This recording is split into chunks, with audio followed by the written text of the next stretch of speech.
Mística Cidade de Deus, capítulo 8, de Santa Maria de Ágreda, livro 7, tomo 4. Explicação do milagre pelo qual as espécies sacramentais conservavam-se em Maria Santíssima. De uma comunhão a outra, modo de suas operações depois que desceu do céu à Igreja. A permanência eucarística em Maria Santíssima. Até agora me referi a essa graça muito de passagem, reservando sua explicação para este lugar, tão grande prodígio do Senhor em favor de sua Mãe Santíssima. Não pode ficar nesta história sem o conhecimento que nossa piedade pode desejar. Minha incapacidade para explicar aflige-me, pois não só ignoro infinitamente mais do que entendo, como ainda o que entendo explico medrosa e insatisfeita por termos e razões, que não exprimem inteiramente o meu conceito. Apesar disso, não me atrevo a deixar em silêncio os benefícios que nossa grande rainha recebeu da poderosa destra de seu Filho Santíssimo, desde que de lá desceu para amparar sua Igreja.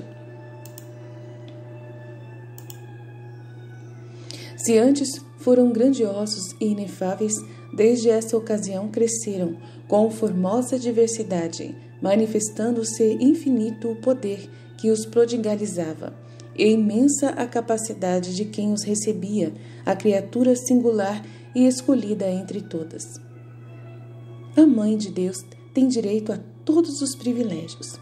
Este raro e prodigioso privilégio consistia na conservação permanente das espécies sacramentais do Sagrado Corpo no peito de Maria Santíssima. Para este, assim como para os demais favores que Deus concedeu a esta grande Senhora, não se deve procurar outra razão senão sua vontade santa e sua infinita sabedoria, que sempre age na medida e peso que a tudo convém.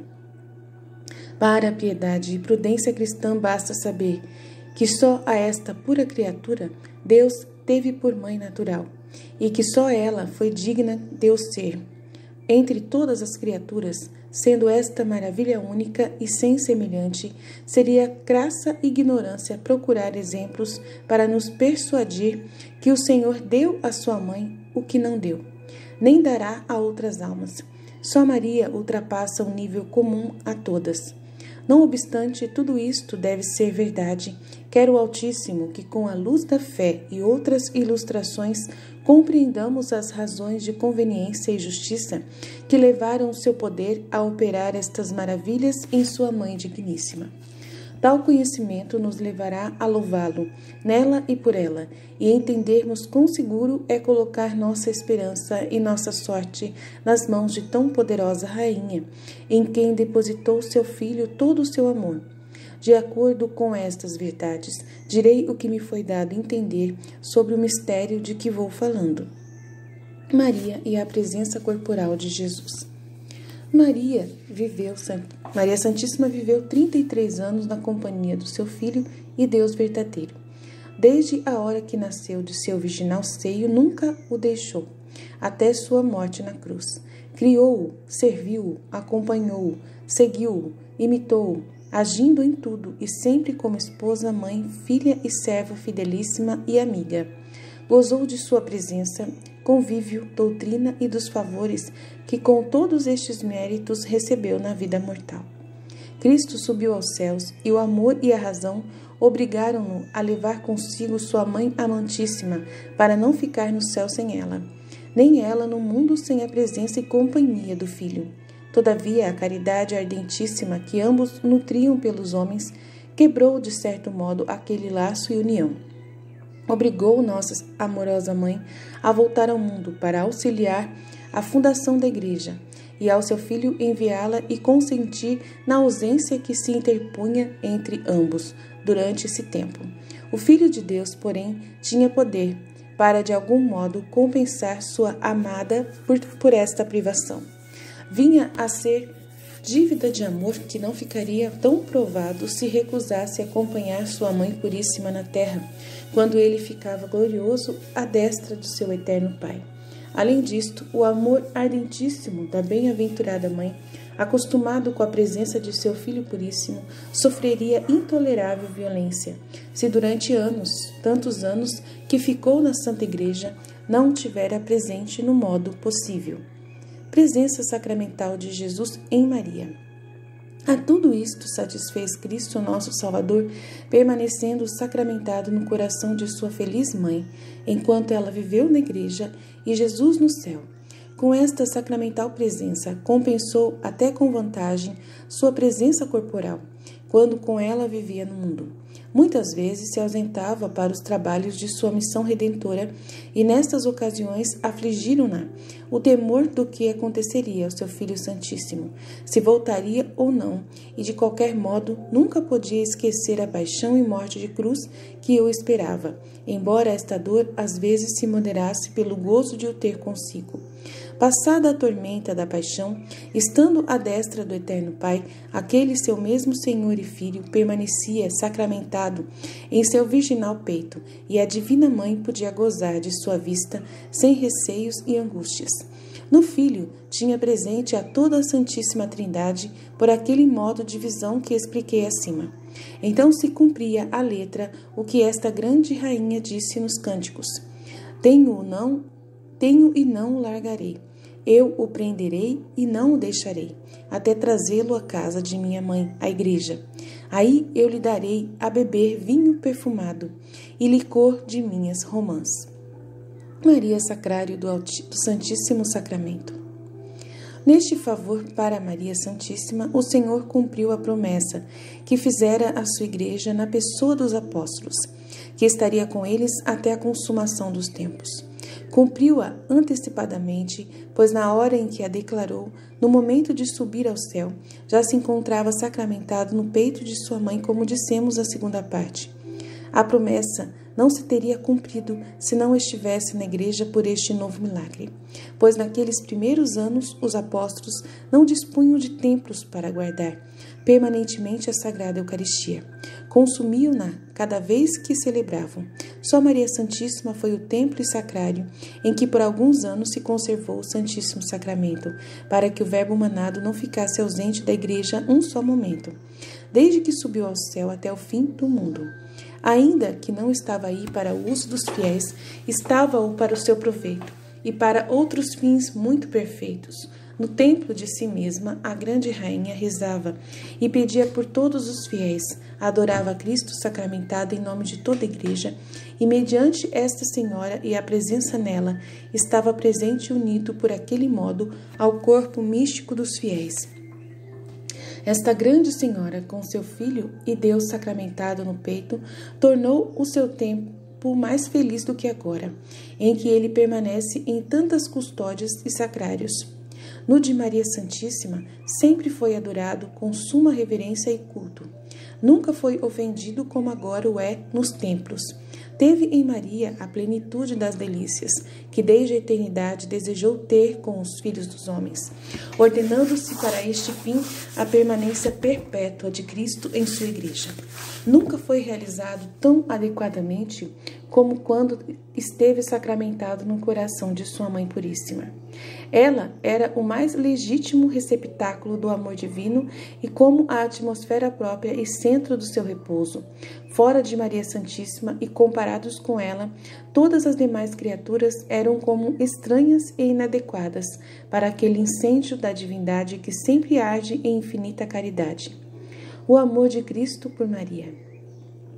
Pelas inteligências que recebi deste mistério, atrevo-me a dizer, se o Salvador não tivesse ficado com sua Mãe Santíssima sob as espécies consagradas, o amor que ele lhe dedicava e a correspondência dela tê-lo-ia obrigado a voltar da destra do seu Pai ao mundo, para lhe fazer companhia durante o tempo que a senhora viveu na igreja.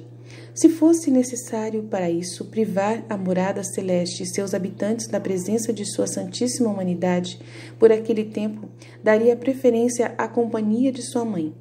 Não é exagero, pois temos de confessar que na Santíssima Virgem o Senhor encontrava uma espécie de amor mais semelhante ao seu, do que em todos os bem-aventurados remidos. Em consequência, amava-a mais do que a todos eles.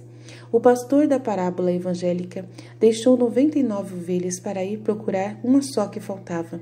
E não diremos que deixou o mais pelo menos.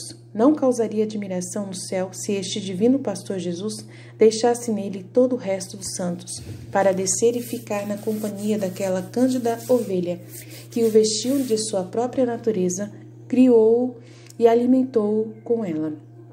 Não há dúvida que os olhos desta amada esposa e mãe tê-lo-iam constrangido a voar das alturas e voltar à terra, onde já viera para sofrer e salvar os filhos de Adão, menos obrigado, ou para dizer melhor, desobrigado pelos pecados. Se descesse para viver com sua querida mãe, não seria para sofrer e morrer, mas para receber o gozo de a ter consigo. Não foi, entretanto, necessário abandonar o céu, pois descendo sacramentado, satisfazia a seu amor e ao da sua bem-aventurada mãe. No coração dela descansava este verdadeiro Salomão, como em seu tálamo, sem deixar a destra do seu eterno Pai. Eucaristia, extensão da encarnação. O modo como o Altíssimo operava este milagre era o seguinte: quando Maria Santíssima comungava, as espécies sacramentais retiravam-se do estômago, onde se modificam os alimentos, para que com o pouco que às vezes a grande senhora comia, não se misturasse, nem se alterasse pela digestão. O Santíssimo Sacramento colocava-se no coração de Maria como retribuição pelo sangue que ele administrara na encarnação do Filho de Deus para a formação daquela humanidade santíssima, com a qual o Verbo se uniu hipostaticamente, conforme expliquei na segunda parte. A comunhão da Sagrada Eucaristia chama-se extensão da encarnação. Era justo que a feliz mãe, que por milagroso e singular concorrera para a própria encarnação do Verbo eterno, participasse também, por novo e especial modo, de sua extensão na Eucaristia. Permanência eucarística em Maria. O calor do coração nos seres vivos é muito grande. No homem não será menor. Por sua maior excelência, nobreza e longa duração de existência, por isto a natureza providencia que o ar tempere aquele ardor inato, fonte do calor nos seres animados. Sendo isto assim, e sendo perfeito o organismo de Nossa Rainha, o calor de seu coração era intenso, aumentado ainda pelos atos de seu inflamado amor. Apesar disso, não se alteravam nem consumiam as espécies sacramentais unidas ao seu coração, ainda que para conservá-las era necessário multiplicar milagres. Não se hão de regateá-los a esta singular criatura, prodígio e conjunto de todos os milagres. Esta graça começou desde a primeira comunhão que ela recebeu na ceia. Conservaram-se aquelas primeiras espécies até que recebeu a segunda comunhão das mãos de São Pedro no 8º dia de Pentecostes. Aconteceu então que as antigas espécies consumiram-se para dar lugar às novas. Por este modo milagroso, desde aquele dia até a última hora de sua vida terrena, foram se sucedendo as espécies sacramentais umas às outras, sem que jamais faltasse em seu peito a presença de seu Filho e Deus sacramentado. Maria e o sentido da vida. Com este favor e o da contínua visão abstrativa da divindade, que acima disse, ficou Maria Santíssima tão divinizada, suas operações e potências tão acima de todo humano pensamento, que é impossível compreender nesta vida mortal. Não existem comparações para explicar, nem encontro palavras que traduzam o pouco que me foi manifestado. Depois que desceu do céu, ficou toda transformada e com um novo modo de usar os sentidos corporais por 2 motivos. Eles não tinham mais o objeto em que quase unicamente se ocupavam. O seu Filho Santíssimo, enquanto a presença sacramental em seu coração atraía-lhe toda a atenção ao interior, onde sabia e sentia que ele estava. Desde o dia que desceu do céu, fez novo ajuste com os olhos e teve o poder de permitir entrar por eles somente as imagens do que era necessário para guiar os filhos da igreja e entender o que devia fazer e providenciar para isso. Não precisava dessas imagens para raciocinar, nem recorria à memória para servir o entendimento, como acontece conosco. Por espécies infusas e pela ciência que a visão abstrativa da divindade lhe comunicava, Conhecia as coisas ao modo que os bem-aventurados as conhecem em Deus. Naquele espelho voluntário, veem o que ele lhes deseja manifestar em si mesmo, ou por outra visão ou ciência das criaturas em si mesmas. Assim, entendia nossa rainha tudo o que devia fazer de acordo com a divina vontade em qualquer caso. Em consequência, não precisava usar da vista para saber as coisas, mas com um simples olhar, apenas via por onde andava e as pessoas com quem tratava. Ouvido, olfato, gosto e tato. Do sentido do ouvido usava um pouco mais, porque precisava ouvir e responder aos fiéis e aos apóstolos, quando vinham lhe falar a respeito das almas, da igreja e de suas necessidades. Entretanto, de tal modo regia este sentido que não permitia entrar por ele palavra ou som que destoasse da perfeição altíssima de sua dignidade, ou que não fosse necessário ao exercício da caridade para com o próximo. Do olfato não usava para sentir qualquer odor desta terra, mas por intervenção dos anjos sentia outro celestial, que lhe inspirava amorosos louvores ao Criador. Quanto ao sentido do gosto, entendeu que depois que esteve no céu, poderia viver sem alimento. Não lhe foi vedado tomá-lo, tinha liberdade para fazê-lo ou não. Comia raramente e muito pouco. Só quando São Pedro ou São João lhe pediam que comesse, ou para não chamar atenção e causar admiração, se nunca se alimentasse. Deste modo, comia por obediência ou por humildade, e não percebia o gosto comum do alimento e nem distinguia o gosto, como se comesse um corpo aparente ou glorioso. O tato era também por esse modo, porque distinguia por ele muito pouco do que tocava.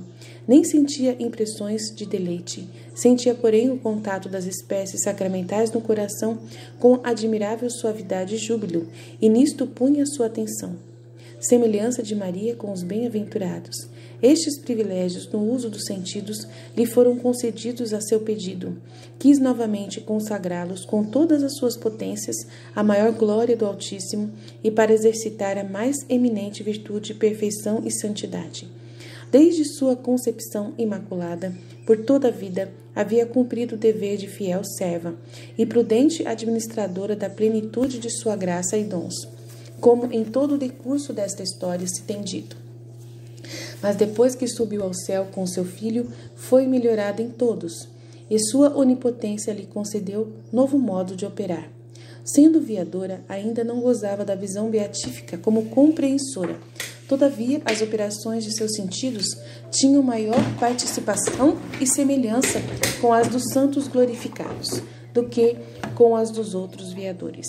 Não há outra comparação para se explicar o estado tão feliz, singular e divino de nossa grande Rainha e Senhora, quando voltou do céu para governar a Santa Igreja.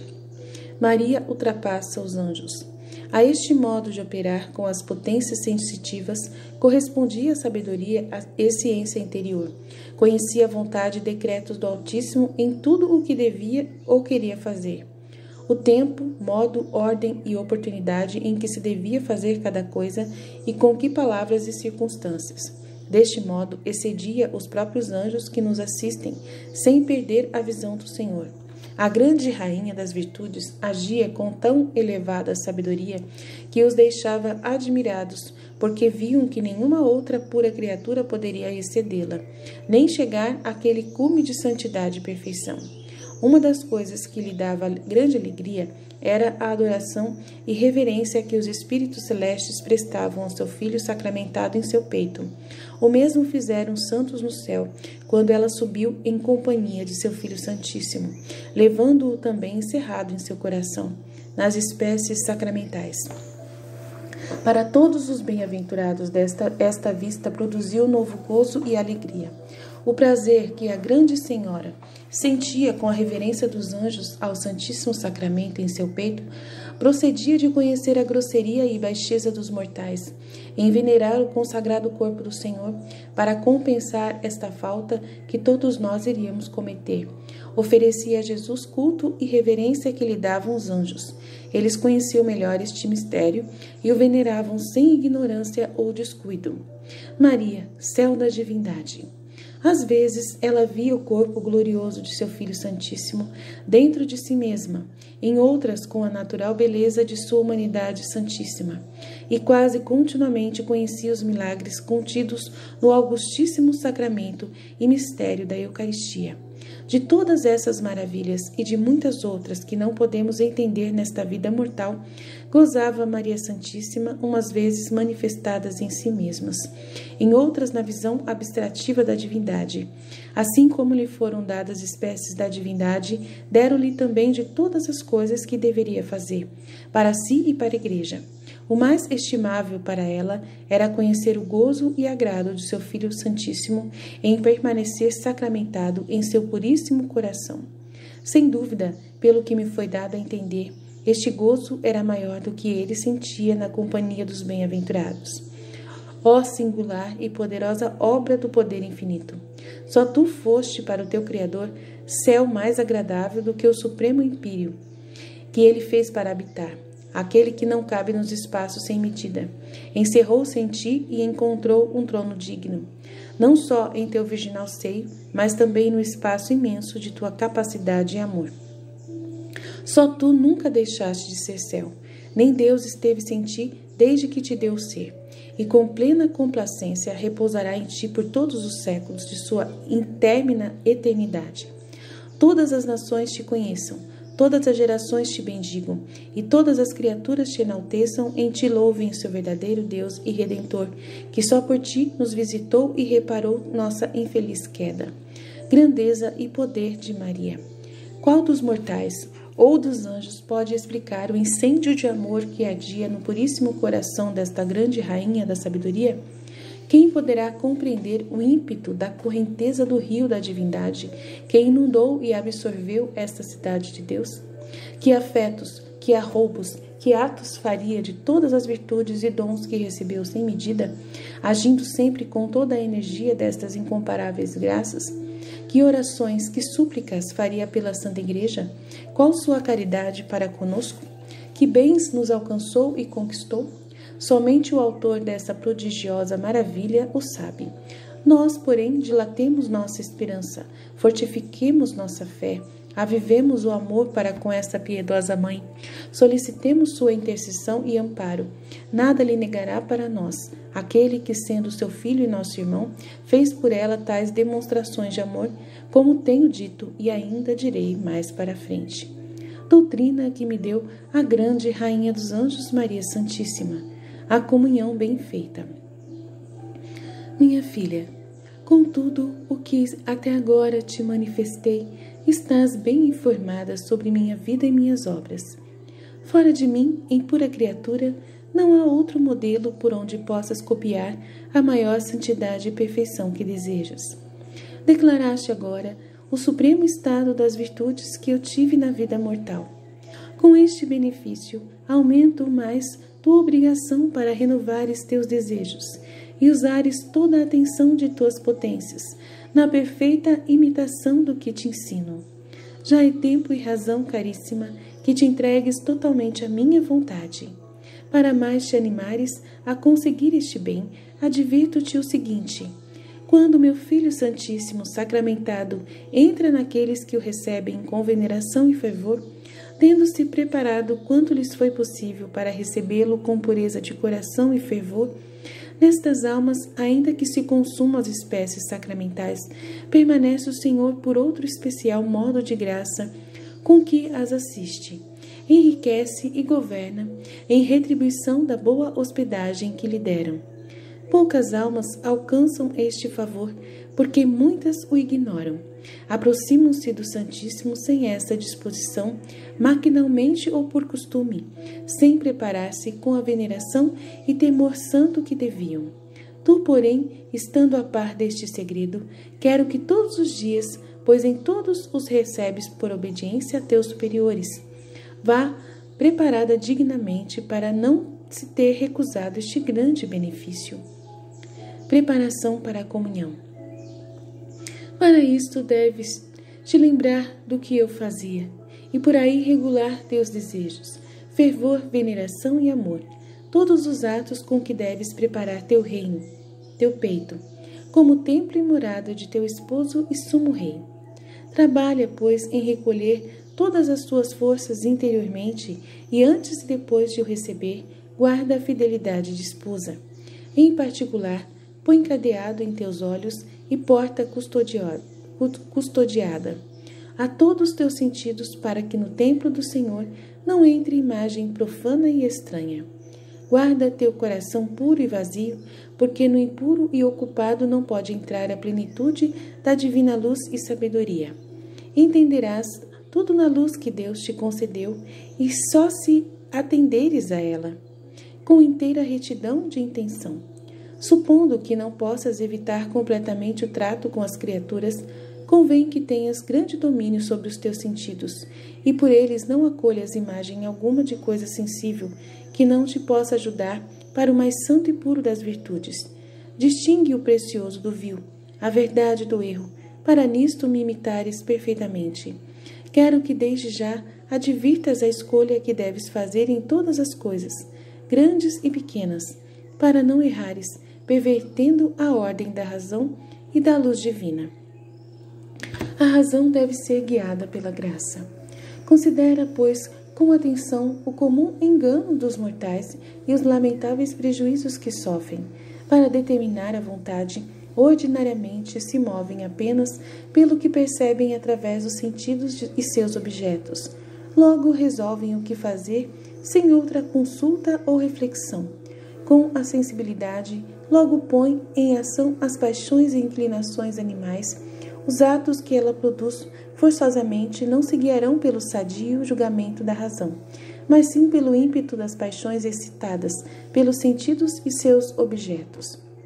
Por isto, quem consulta a injúria apenas com a dor que ela lhe produziu, logo se inclinará para a vingança. O que segue apenas o apetite da coisa alheia que cobiçou acaba por praticar injustiça. Por este sistema, agem tantos e tão infelizes quantos são os que seguem a concupiscência dos olhos, as inclinações da carne e a soberba da vida, que o mundo e o demônio lhes oferecem, porque não têm outra coisa para lhes dar. Neste engano, que não advertem, seguem as trevas como se fossem luz, o amargo como se fosse doce, o mortal veneno como se fosse remédio de suas paixões, e a cega ignorância como se fosse sabedoria, sendo como é diabólica e terrena. Tu, porém, minha filha, guarda-te desse pernicioso erro, e nunca te determines, nem te orientes em coisa alguma, só pelo sensível e por teus sentidos, nem pelas conveniências que eles te sugerem. Pondera e regula teus atos, em primeiro lugar, com a consciência e luz interior que Deus te comunicou, para não agires às cegas, que para isto nunca te será negada. Em seguida, procure o conselho de teu prelado diretor, se te for possível, antes de resolver o que tens que fazer. Se, no entanto, não for possível recorrer ao superior, pede conselho a outro inferior, pois isto é mais seguro do que agir pela própria vontade, que pode estar perturbada e obscurecida pelas paixões. Observarás este procedimento, principalmente nos atos exteriores, agindo com reserva e discrição, conforme o exigirem as ocasiões e a caridade para com o próximo. É necessário não perder o norte da luz interior, no arriscado golfo e navegação do trato com as criaturas, onde sempre há perigo de perecer. Fiat.